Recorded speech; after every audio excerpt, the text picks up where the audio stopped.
So as we begin the new year 2025, we look forward to greater achievements by the Federal Ministry of Housing and Urban Development under President Bola Ahmed Tinubu's renewed hope agenda with the leadership of the Minister Architect Ahmed Musa Dengiwa in tackling Nigerians' housing deficits. Now, moving on to our discussion segment, our guest is here with us in the studio in person of Dr. Mrs. Lami Onayi Ahmed. She happens to be the National Financial Secretary of the Real Estate Development Association of Nigeria, REDAN. Happy New Year, ma. It's such a pleasure, and I'm super excited to see you this year. You're welcome. Thank you. Happy New Year. Happy New Year to you.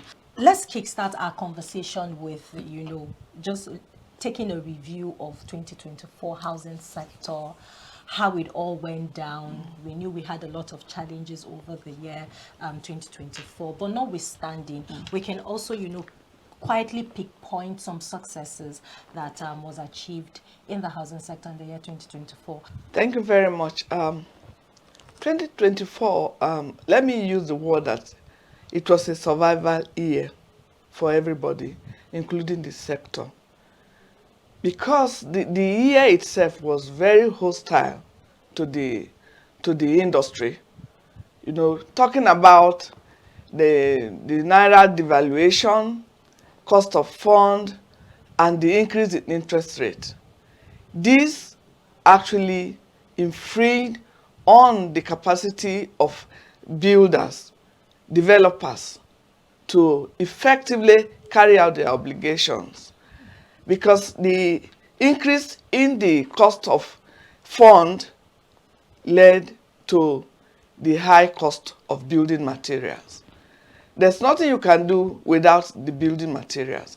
You can imagine cement, for instance, rising up to about 9,000 naira. As a result of that, even developers that started their construction, that have taken money from some off-takers, had to stop. There are a lot of issues pending that, even the association is settling between the developers and the off-takers, because the real value of money, or the value of now completing the construction, is no longer tenable. So let me summarize 2024 as a year of struggle in the industry, and it was very hostile because a lot of things could not be achieved, and so many developers had to halt, activities on site. But however, we must also acknowledge the fact that the Renew Hope agenda of Mr. President, particularly providing affordable housing, kick-started in 2024. And therefore, you see development here and there. So with that energy coming into 2025, we believe that things will be better in 2025 if government will do one or two things to support the industry. Thank you so much, Dr. Lami, for giving us your overview on the activities of the housing sector. That's the review in the year 2024. It's a good thing that we're alive to see a brand new year, and I know that there are hopes, there are, aspirations as to what the Nigerian citizens are looking out for in the federal government concerning the housing sector. So we're going to start with your expectations for the year 2025 for the housing sector.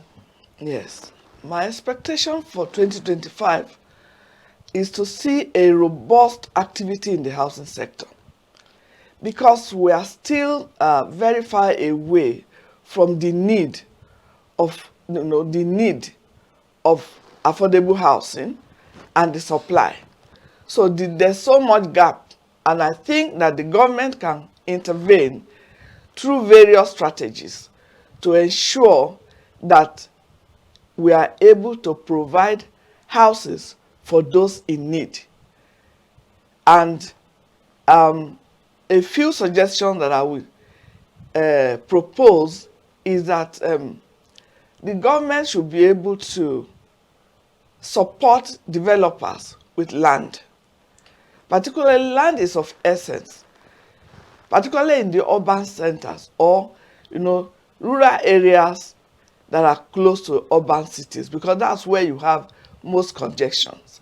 If the government can make land available to those who are ready to provide affordable housing. That will be one strategy that will support the industry. Secondly, I will also propose that the government should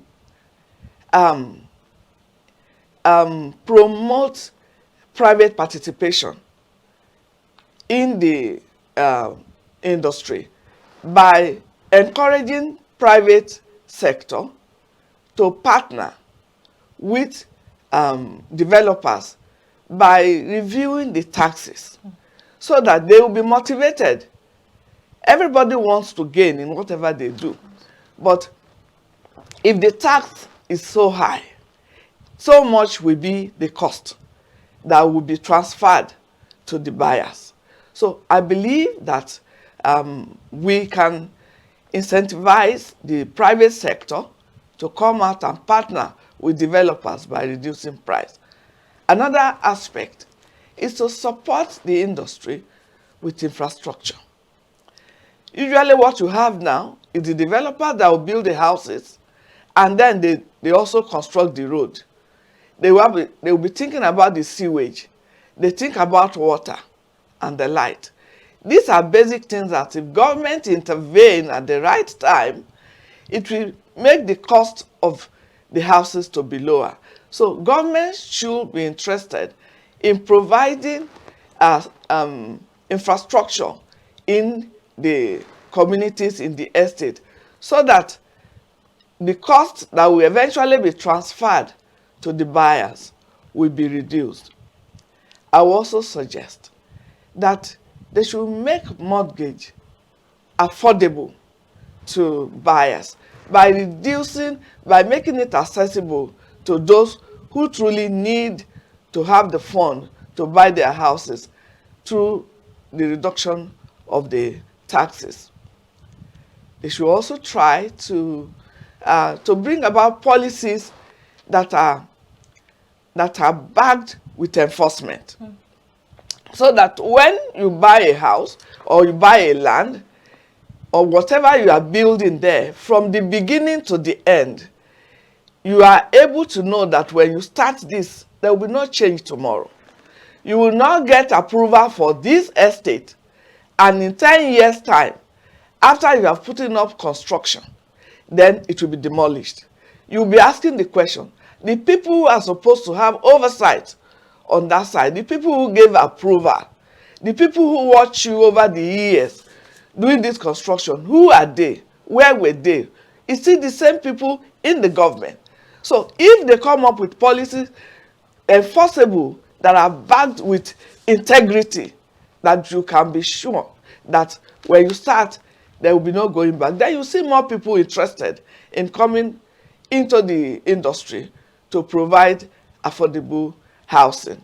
I think I may still add more, but let me stop here for now. Okay, so I'll pick from what you just earlier stated, just in summary, regulations and approval in the housing sector. So we'll just, sneak back to the year 2024, yes, whereby we had, a lot of countless cases of building collapses that happened in Nigeria, in different parts of Nigeria, not just, in a particular place in this country. And, this boils down to regulations, approvals of some of the necessary things that professionals were meant to do in curbing that issue. Now, I would love to hear from you. Are you saying that the government should, lay more emphasis on regulations and approvals of some of these processes as to why we should not be recording a high amount of building collapse this year? You are very right. My question usually is this: when we have successive building collapse, you will now be wondering, are these people not in Nigeria? Didn't these people obtain permits, all the necessary documentation before construction? Don't we have the supervisors from the ministry who are going there periodically? And I will tell you that there are officers or officials who are, by the design of their duties, are supposed to be there. to test that. You just start a construction somewhere without any permit. Within 3 days, you see all of them visiting you every day, day and night. What are they checking? So why are we talking about, building collapse in succession like that? I think that when building collapse occurs, it should not only be the builders that are held responsible, but the government officials whose duty it is to monitor should also receive, should also face the music. So when we do the things right, when we check monitoring and evaluation, that is the success of any project you carry out. And the government has the right people. They are strong. They have the structure on ground to ensure that from the beginning to the end, things that could happen tomorrow can be envisaged today, because they have the right to stop a construction from continuing if they see the material that are in use as being substandard. They are knowledgeable, they can easily forecast what will be the eventual state of that. So my suggestion is that everybody should play their part. The builder and the supervisors that always come from the ministry, we should play our part so that at the end of the day, our end reason for putting up structure is for human beings to live there. And therefore, the value that we're going to give to this human being is our integrity. And we also need to save lives, because the home is to house people. If anything happens, it can lead to accident, it can lead to, to body hurt, it can lead to death. So we should all be committed, both government and the developers. Okay, so we have just some few questions to ask, but before we do that, let's go on a short break. Stick with us, we'll be back shortly.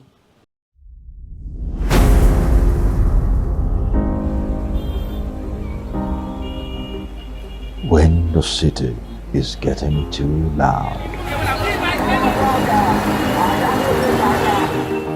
you need a home.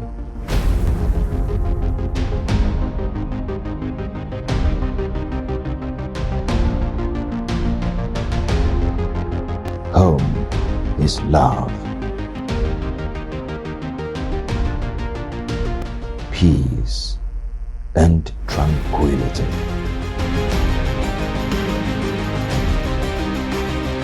Home is Housing TV Africa. Housing TV Africa, your first in housing news.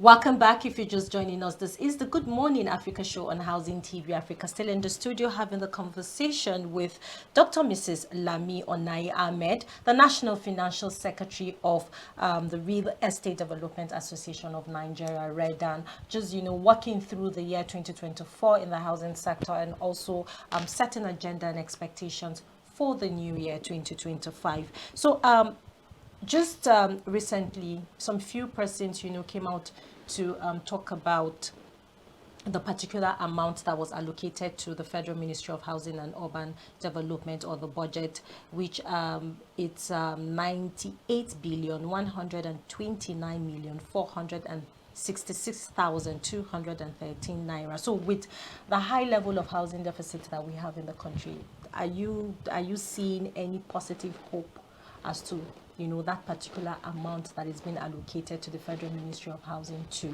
help cushion the issues that we're having in the country concerning access to affordable housing?